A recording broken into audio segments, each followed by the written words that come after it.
Welcome to today's episode. We're here to discuss The Irrational, Episode 3, The Barnum Effect. Now, this is one of those shows that has a protagonist with exceptional skills. He likes solving crimes or complex cases. He uses his behavioral analytics to, suss out people. It's kind of like quirky numbers. Personalities, like numbers, like the Mentalist, House, Psych, Sherlock, Lincoln Lawyer, Monk, the list goes on. This is the second NBC show in a row that you've watched after Found. Found does something similar, like the main character in that is sort of a genius at being not being kidnapped, even though she was kidnapped, but like finding people who have been kidnapped. Yes. Yeah, but I found cliche. Whether it came to the dialogue. Found you hated. Yeah, I gave it So like did a Roger 3.5 Ebert. out of 10. Roger Ebert hated Found, called it cliche, and said the main character was too much of the center point of that show. Well, with this show, they seem to like it. They said that it's more about the case-by-case weekly procedural, like actual learning some stuff as you're going along. Is that true? Yeah, it's better than Found. I had my prior thoughts that I wrote out like a paragraph beforehand, and I put, this show has to be better than Found, but this is going to be a standard case-by-week show with many plain one-liners, much like Found had. I also think that the overall mystery won't be that compelling, and that I will probably give the show somewhere around a 5 out of 10. Okay, that was my so it's prior like just thoughts. very average. 5 out of 10 is something I usually give. Something that I would watch again, however, not unless I was kind of forced to. Yeah, like but I hadn't seen the thing that's on. episode yet, so that was what I was guessing was going to be the case. Got it. So after seeing it, though, what was your ending review then? It was better than I thought it was going to be, but I'm still going to probably give it a 5 out of 10. I would say that met your expectations. Yes. Now, you might be surprised because NBC is like the only network that's releasing new content that's not reality centered or like bringing in old shows and trying to say that they're new or from other countries. Yeah, I talked about the CW and their Waystar deal. Obviously, that has to do with the writer's strike, but what they did was the 2022-2023 slate, they held a couple shows back, Found and Irrational, and even though there have been like over a dozen of the shows that we've reviewed canceled throughout the writer's strike, the Peripheral, A League of Their Own, some of them were actually granted another season, and then they pulled back and they like canceled. Yeah, so I also heard recently that Daredevil, the Born Again, or what was it called? I think it was Daredevil Born Again. Yeah, it's they scrapped the episodes that they had done, which I think they had greenlit it for like 18 episodes over the course of 1 or 2 seasons, and the showrunners who used to do millions Covert of Affairs, dollars. a lot of they might still use some scenes, like Josh Whedon when he messed with the Snyder Cut. When Snyder came in there and used some of Josh Whedon's scenes, and vice versa when Josh Whedon first went in there and used some of Snyder's scenes. That's what they're going to do here. They don't know who's going to head up the it's out there. If anybody wants to go and submit their resume to try to be the showrunner of the next Daredevil series and pitch where they think it could go, you got the opportunity right now. Ken Burns is also coming out with a new documentary. So there is stuff out there. It's just that if you're looking for something new that's like a procedural crime drama, is this where you should look? Is this the next House? My comparisons were 911, East New York, Found, even Law and Order. And while I had some big problems with those shows, if you remember 911, I found it weird how they had the NoFap storyline in there. East New York, I thought that the main character did some things that would have taken away her cop's license like 5 or 6 times in this episode. This at least doesn't break its own suspension of disbelief. And I was really glad that it wasn't just someone dies and they have to try and find the murderer for the episode. It actually focuses more on a plane crash and what the motive behind the pilot, if he did it deliberately or not, was. Yeah, and when I relate it to House, I mean because every case had a specific disease or condition where they had to explain and kind of teach the audience what that was and even show in the body what it is. This is kind of similar where you're right. It's not just the dead body showing up and them having to like retrace the steps of that. It's also teaching you about the thing. Like the Barnum Effect is an actual psychological phenomenon that occurs with individuals who believe that things that are general statements are made about them, like horoscopes and such. So how does that apply to this episode and this pilot? Well, right? Alec Martin, the professor where he lives, I think he's describing that. Alec Mercer? Alec Mercer, sorry. Yes. Okay. He describes that to someone that I think he's living with. I didn't get the name of them, but he's describing what the Barnum Effect let me go through the names here. So you got Professor Alec Mercer, a world-renowned expert in behavioral science, the main character of the show, Jesse L. Martin. He was from The Flash. He's been a detective in Law and Order. Oh, he was the person from The Flash. Yes, he's the detective in The Flash, but he's also like, what's his name's dad, right? Barry's dad in that. And then you have Marissa, you have Rizwan. Marissa is the FBI agent, Alex's ex-wife. wife. You have Rizwan, a psychology grad student. I would say, is kind of the secondary character, like the second main in this episode, because he sees the plane crash happen and is really affected by it. In fact, that's like the biggest side storyline that this episode has. Him being sad that people have died? Or yeah, what? him thinking that he has PTSD and just like not being able to get over. He's diagnosed himself with PTSD. Yeah, and not being able to get over the imagery. He's even like flashes back to the scene where he's seeing it happen again, like in the episode. Is Rizwan the person that he describes the Barnum Effect to, or is that no? So Phoebe, Kylie, or Agent Jace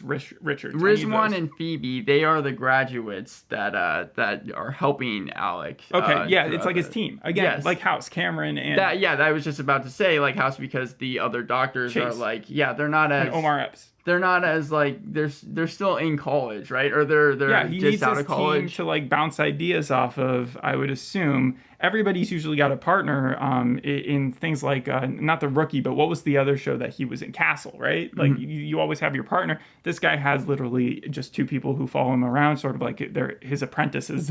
No, who Alec is speaking to, I think it's his roommate, or he has some relation to. He's definitely living with them, but he's describing what the Barnum Effect is to them, because they are trying to dig into Lucas's past, the pilot of this, because they really do think at the beginning of this episode that Lucas crashed it deliberately, because although over half of the people on the plane survived, the people that did die, it was kind of housing these like women who were part of a big feminist movement. And then they even go into Lucas's backstory, and you see that he was part of Mastery Select for Black Pillars, which are basically incels, which was a direct shot at 100% Hustlers University, which is owned by Andrew Tate. And then this is all flying right over my head. Lucas, yeah. No. I believe you. What I'm talking about is what you're making the direct shot to. Like, I just don't pay attention to that part of the internet. Well, again, Mastery Select, Hustlers University, 100% that was all I know is Hype House. That's a completely separate. Okay, influencers, I don't know. No, but he has a brother. Lucas had a brother named Rory, and there was even probably my favorite part of the episode where they're doing a flight simulator and trying to figure out why Lucas landed the plane that he did. Yeah, and how he did it, because he was trying to land it on this river, and they were like, well, why would he decide to do it that way? And as the episode kind of goes on and on, you learn that there was a firmware issue. This really shady character named Owen. He's kind of the bad guy for this episode, even though you're not supposed to know that when you first meet him.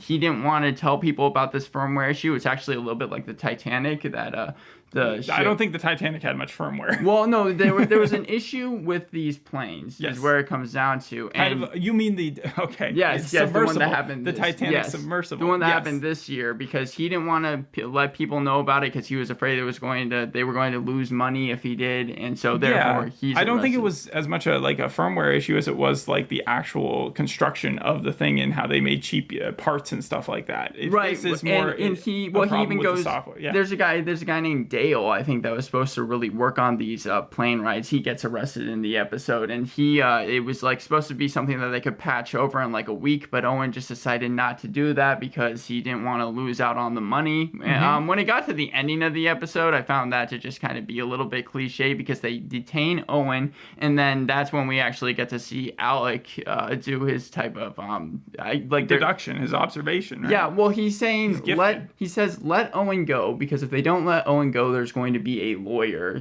present. And so they're like, we're going to let him go. And then Alec goes into a bar and kind of acts like he's his buddy. And that's when Owen is letting him know all this stuff that happened. And then that's when they arrest him. Okay. So he gets him to spill some of his... Yes. So that was the main storyline. I'll get to the ending, because I have my biggest problem with that in a sec. But when it was actually focusing on the plane, that's what I thought was the best parts of the episodes. I found those scenes really entertaining. And like I said, Rory, who is Lucas's brother, especially during that flight simulator scene where you have Rizwan and Phoebe, and they're really like trying to figure out what was going on, I found that mystery to be the most compelling. The side storylines I felt like you've seen in every other episode. For example, you mentioned Marissa Marissa earlier, right? Marissa is his ex-wife. Yes. She is afraid to speak to Alec and tell him that she's seen Jace in the office, who is another detective of the or another officer of the department. Yeah. The ex-wife is so afraid to tell Alec, and then of course when she does by the end of the episode, he's like completely fine with it, and he's like, okay, I have to kind of move on. It's not that big a deal. And then I was really disappointed with how they treated Rizwan's storyline, because he's supposed to be this Uber driver. I guess that's something he's doing on the side of the episode when he sees the plane crash. And then throughout the whole entire episode, Phoebe is even saying he's obviously having to undergo some stress, but all it takes for his storyline to resolve by the end is him having some drinks at a bar or a restaurant with Alec, and Alec being like, look, you don't have PTSD, you just kind of have to get over it. And Rizwan being like, you know what, I didn't think about that. You didn't think that all you had to do was get over it? And that's how they decided to just tie it up in a bow. Yes, and it's actually interesting you say that, because I was fine that they wanted to have a happy ending with this thing. There's a vigil for most of the people that are for the people that died on the plane, and I was fine with that. But it was jamming it down your throats just how happy ending this story was supposed to be. For example, you have in the background, the chorus is for the song that they have, I know there's going to be some brighter days. And then you have Rory kind of honoring his brother and just turning to the main characters again, Alex, Rizwan, and Phoebe, being like, you know what? I really just wanted to honor my brother. You don't like the fluffy stuff. And then being like, you really did, while being crowded by this vigil for the plane. It was so ridiculous, and I was sad because, again, when it focused on the main story with the plane stuff, it felt like it was at its best. Do you remember watching Bull? Which has, again, a main character who's very special and can solve crimes. This is the same showrunner. Would that surprise you? Okay, that makes actually a lot more sense. He also wrote the episode. When thinking back to Bull, I remember a lot of that was kind of, it took place in the courtroom where the lawyer was trying different tactics, and it makes a lot more sense that you say that, because Alex is a professor. In fact, one of my favorite parts of the episode is when he is describing, I don't think it's what the Barnum Effect is, but it's a segment where he's talking to his students, and he plays that famous chant where you don't know what they're saying, but if you read it, you're able to hear what they're saying. So it's like, that is embarrassing. Laurel? Yeah, like Annie Laurel. Annie or Laurel, but it's a more famous version of that. If you heard the chant, you know what I'm talking about. Yeah. Where it's like, that is embarrassing, or this isn't my receipt, or Bart Simpson bouncing. I actually thought that segment was the best scene in the whole episode, because I felt like I was actually learning something from the Irrational, from the professor. Well, it is interesting because obviously they have just tons of behavioral science that they can use for these episodes. However, the person it's based off of, because it's based off a real book, Predictably Irrational by Dan Ariely. Is it an autobiography? Or Ariely's? What? Is it an autobiography? No, it's so he does. Do you remember Incognito? I remember recommending you that book. Yes. That's from like a neuroscientist. It's about the brain, right? Yeah, like Eagleman, I think, wrote that. But he discusses all these trials and stuff that even he performed, as well as like other people, and how they fit into this narrative. This guy is known for doing something very similar. He discusses a bunch of cases. He does TED Talks. He talks about how behavioral science and societal like norms that we expect and tries to break those, sort of like Malcolm Gladwell does. He also like goes into businesses and tries to like restructure how they might be misunderstanding things. So he came out with this study, I think many years ago, that was talking about how if you sign something at the top, you're more honest than if you sign it at the bottom. Turns out a lot of his work has been proven to be fraudulent. Oh, wait, so that's not actually right. But he's still consulting on the show. He's still, I mean, there's just a community out there that's kind of upset with him right now. So the show is, let me understand this. So yeah, like the Barnum Effect. Him. He didn't do Barnum Effect. Yeah, like you know how he has a scar in the show? Alec does? He has it on his cheek, and I was wondering about that. They discussed that, I assume, in the pilot. He like there was a church bomb, and he was in that. But the guy, again, I'm going to murder his name because I just don't know how to pronounce the last part of it. But again, Dan Ariely, he has a scar as well that he got, I think, when he was a student from some sort of fire. And so they also took that. And so it is like partially based on real life stuff, but like it's a weird